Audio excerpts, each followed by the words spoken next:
Welcome to MJM Education. Welcome. It's all about optional ODIA.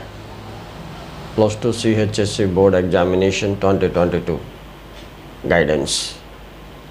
देखो पिला माने Odia optional रो गोटे वीडियो रे मु मार्क डिस्ट्रीब्यूशन हिसाब रे छाड़थिली एबे किछि पाठ्यक्रम रो पाठ्य को व्याख्या करी राइट तुमर गोटे पाठटी अच्छी पिला माने आध्यात्मिक भीति ये आध्यात्मिक भीति विषयटी एक महत्वपूर्ण विषय किंतु छात्र मानक पाई यार शब्द अर्थ आउ भाव बुझिबा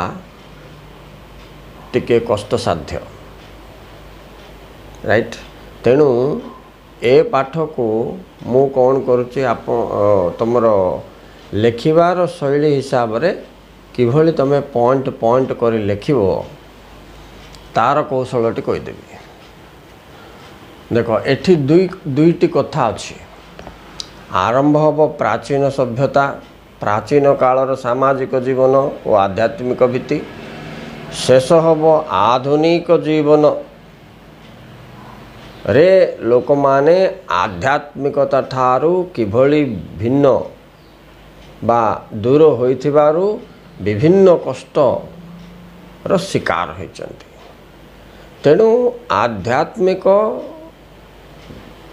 भीति को बजाई रखिबा पाई एक मेसेज कवि तुमर रत्नाकर पति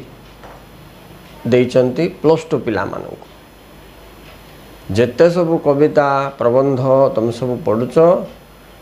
सेटा तुम परीक्षा रे पढ़ी की लेखिकी 5 मार्क कि 10 मार्क आनिबा पाई नुहे it's a message to the students because you are the future of the nation उद्देश्यता होची सैया इंग्लिश हो कि लिटरेचर सब्जेक्ट उद्देश्य तुम मान को गढ़ा तुमको गढ़िले देश और समाज सुदृढ़ हम राइट ओके देखिबा पिला माने एबे विषय वस्तु कौन मु तो कहली चैप्टर ना होची आध्यात्मिक भीति रत्नाकर पति देख तो तोर छिड़ी गला सी एक्चुअली मु जहाँ देखिली